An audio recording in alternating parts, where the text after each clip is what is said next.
open the page. I don't want to hear you say that. Put that umbrella around the one and take it off you. Warum?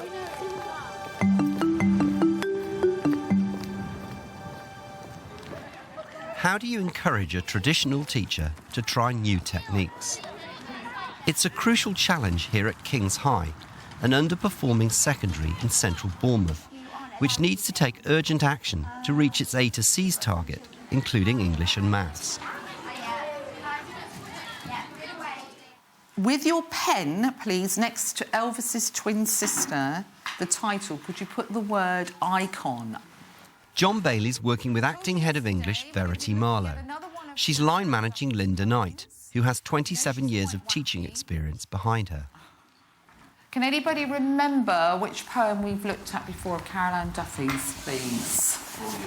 Before You Were Mine. You sure that's hers? You're absolutely sure. Good. Another one? It's a Year 11 GCSE poetry class with hard-to-motivate students on the CD borderline. In the past, the school would have been content with Ds, but their drive now is to turn them into A to Cs. Up here, we have the focus for the lesson, please. Linda's targets are to engage student interest with a wider range of teaching techniques, including the use of IT. As we always do, we're looking at the subject, we're going to dissect it a bit, and the main themes in the poem. You'll be impressed with me today, folks. I'm using technology. I know you're taken aback by my technical skills today. So am I. You can tell she's doing something new. Right, could you just have a look at that for a moment, please? And I'm just going to play you something. Again, I'm hoping that my technology skills will be all right. I've been working on this all at break time. She's really made a huge effort there. She's quite frightened of technology in that way. So to have it as a visual was really good. If using a bit more IT is one of her targets, well, there it was. You'd have to say there's someone certainly giving it a go. Under it, there's another statement. Elvis is alive and she's female. And that's by this singer. Am I going to get it right? The poem by Carol Ann Duffy contrasts Elvis Presley's life with that of a nun, and Linda's been experimenting with visuals and music to stimulate student interest. Yeah, I wanted to get off and dance then, because I really enjoyed that, having a jig. 5:30 here yesterday, I was jigging around to that, but that would not be a nice sight to see. So I'm glad you didn't see it. So we've got Elvis there, Madonna there. She's quite a bubbly personality. She's quite, you know, she can be quite outrageous in the way in which she talks and behaves at the front of the classroom. And when she did allow it to come through, the kids kind of woke up to it. What is a nun's role? Yanis, are you with me, love, please? Put the file down for the moment. Right, I'm just going to try and pull somebody else. Simon, what does a nun represent? God. God, thank you. Did you hear him? OK, a nun represents God. Pop singers like that, major ones, tend to often are icons. They're icons for very special reasons. Does anybody know why? Does anybody know why would they want to be like them, or why would people look up to them? Why would people look Up to them. Anybody, any ideas? Marcus, any idea why anybody would look up to a top pop star? It doesn't have to be them. It could be one now, I don't know, one of the pop... Amy Winehouse, it could be, I don't mind. Why do people look up to them? Because they're so famous. They are so famous. Come on, I need you to talk to me. You usually do. This is good, but I kind of want to Yeah, absolutely. rattle their cage a bit. What do you think about that? Pardon? Linda really likes to have total control over the classroom, very, very strong disciplinarian, and that kind of bringing them in with one hand and supporting them in the way she's talking to them, but also wanting total silence, resulted in quite a quiet lesson, which she wanted to be discursive. So I think there was an uncomfortable tangent between the two. What about what they've got in there? Money. Money. Money. And something that's important, beginning with P, they've got a lot of... Power. Thank you. I think what was happening here was that she was looking for very specific answers, and she was even giving them the first letter of the answer that she wanted. Yes. But they weren't as engaged in it as they could have been. In the convent, ye all, I tend the gardens. Watch things grow. Pray for the immortal soul of rock and roll. They call me Sister Presley here. The Reverend Mother digs the way I move my hips just like my brother. Gregorian chant drifts out across the herbs. Pascha nostrum immobilis est. It's definitely a method of imparting knowledge. What do you think about it? Their enjoyment of English is only just beginning to show. They're only just beginning to blossom. Up until now, at this point of the year, I think they've found it quite difficult kind of involving themselves or wanting to learn or seeing a reason for it. And I think that that method is going to curb any enthusiasm that they might have.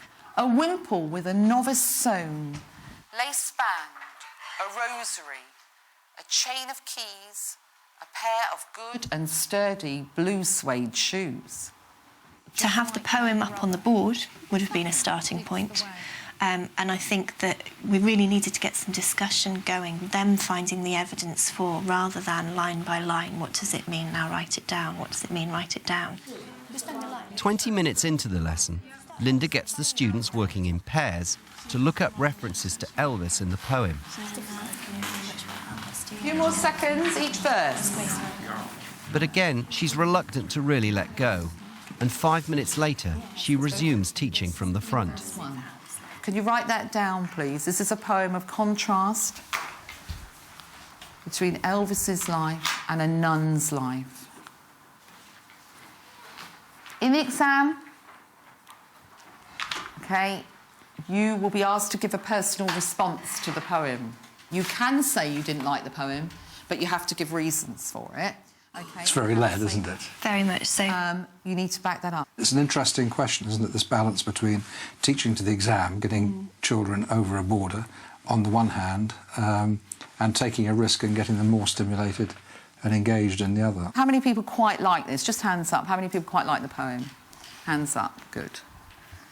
So Simon really doesn't like the poem. Is anybody not sure? It's OK. Fairly OK. It's all right. Bits of it are all right. OK. We discovered that our upset friend there didn't like it. Most of them did, and a couple of them half liked it. But why? What was good about it? What set you on fire? I think Linda will have to take a step back and allow them the manoeuvrability to take over a little bit. You're acting head of department, and there's someone a few years older than you. Is that daunting? What does it feel like? At first, it was very, very difficult. I've developed more confidence in my ability, and as I've developed more confidence in what I know I can do, I think that they have developed more confidence in me. Sometimes I think that when I give feedback or offer ways of doing things, I think that I get a smile and a nod, but I'm not sure that they're really engaging. What would be the minimum you'd want to get out of this feedback? The minimum that I would like is for her to have picked one or two targets that she would like to try and modify or improve upon.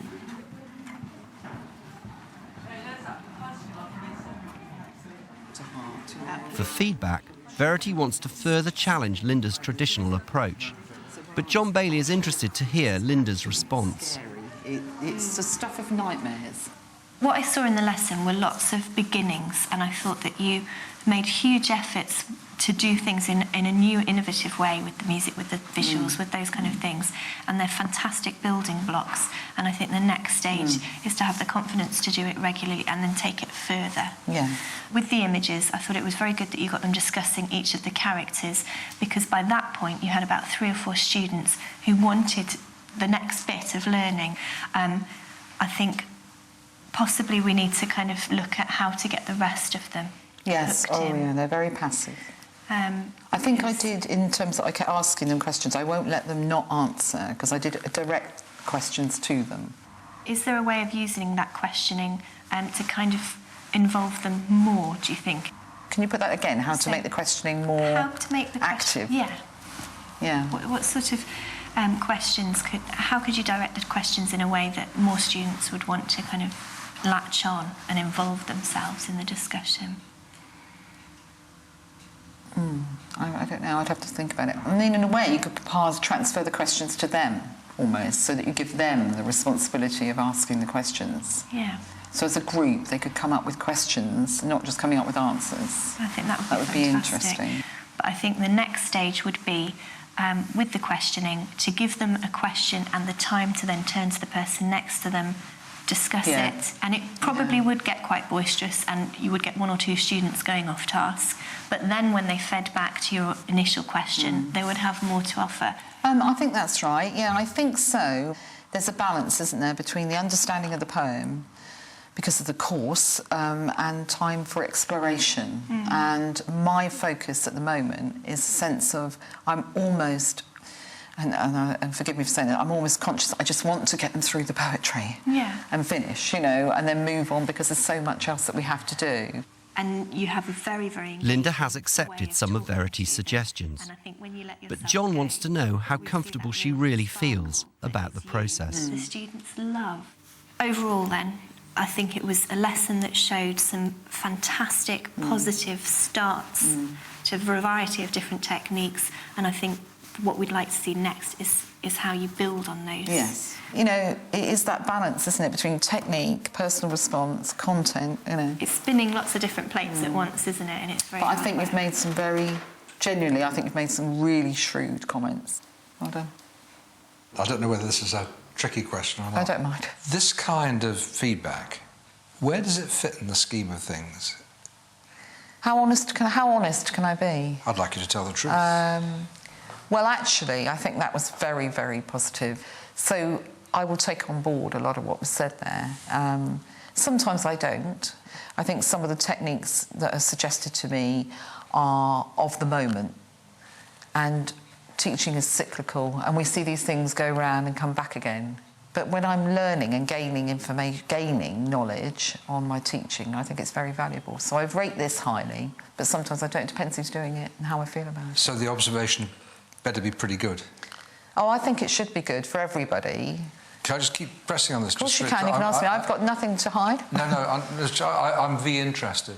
People like myself who've been in it for a long time sort of haven't chosen perhaps to go the upward route but have gone tangential.